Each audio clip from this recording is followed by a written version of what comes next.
Okay, so now we're still affecting the diffuse channel. We've got a gradient ramp, this guy right here. Let's go ahead and see what we get. Okay, so far a bunch of big black splotches, looks like just big black paint on it. In actuality, that gradient does exist, but here's the thing. This mapping source is controlling how that, let's see here. The mapping source is controlling how this gets applied to the object. Right now it's going to use the original material UVW.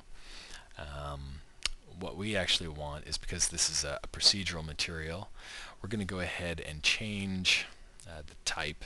We're going to set it to either 3D planar or 3D. And we'll take a look at what the results are when we use each of these. Let's go ahead and get out here.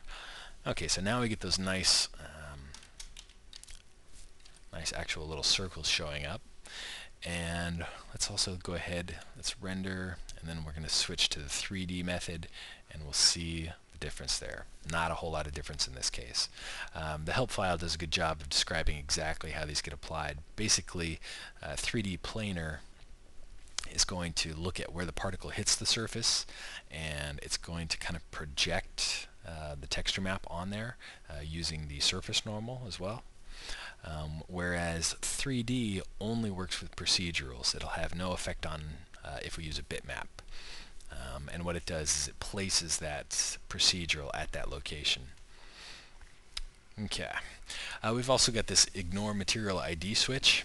This can be used if this object maybe had different material IDs.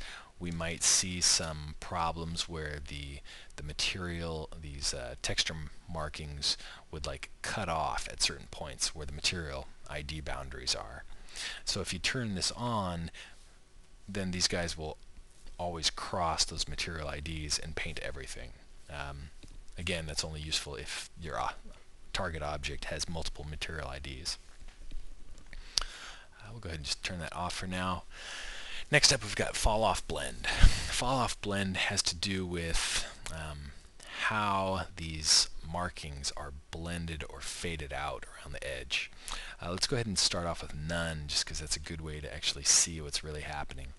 Here we can see the actual texture map that we have getting applied at each of those locations, and you can see how they kind of overlap and stack on each other. Okay, so this is what none will deliver. If we go ahead and set this to rectangle, you can see it kind of fades off around the edges. And if we do radial, it's going to do a little bit more fading, but we also now get a gradient control for that. So we can actually specify some certain values that we want. And we'll drop a black in there. And now we get the ability to control kind of exactly how that fading occurs.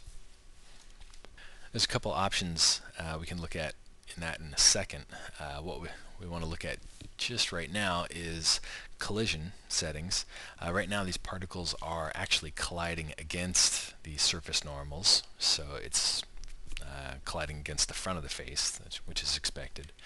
If we were to set this to back, then this paint would have no effect on these front faces. It would only paint as they came out on the other side, after going inside then going out.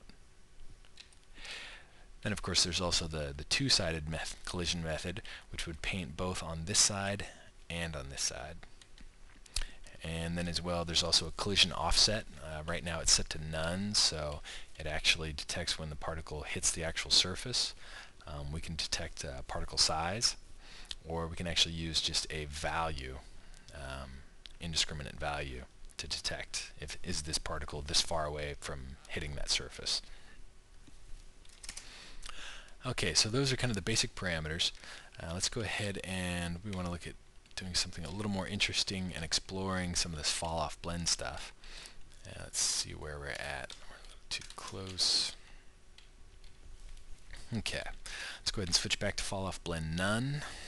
We get this, and at this point we want to go ahead into this gradient ramp, and we notice that his alpha from an RGB intensity is not creating an alpha channel for this texture map. So we'll go ahead and turn that on, and now we can see that we get the nice fading. it's using the actual values here to create an alpha channel. And let's actually look at this. Let's go ahead and just try switching this to color. It's going to be no effect.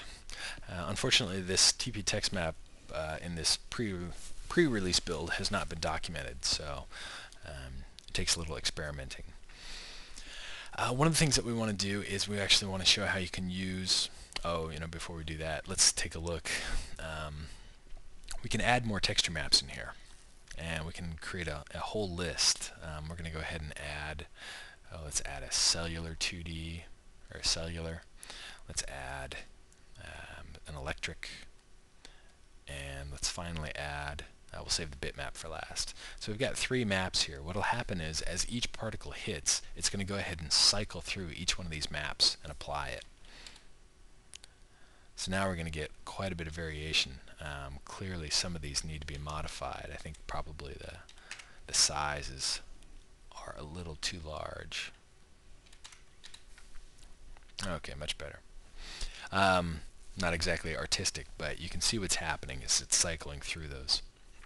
Let's go ahead and we'll remove all of those maps, and instead what we're going to do is we're going to use a TIFF map that we've got. It's just some painted mapping. It's going to be used to paint on there. Let's check his output right now. Alpha from RGB intensity, we're going to leave that off, and we'll go ahead and render. We can see that it goes ahead and takes a little bit more time, and it just paints all of those bitmaps on there. Let's go ahead and go back into that map, turn on alpha from RGB intensity, and now it's going to do that for us. This is really important when it comes to if this source object has a map already applied to it. In fact, we haven't looked at that yet. Why don't we go ahead and do that?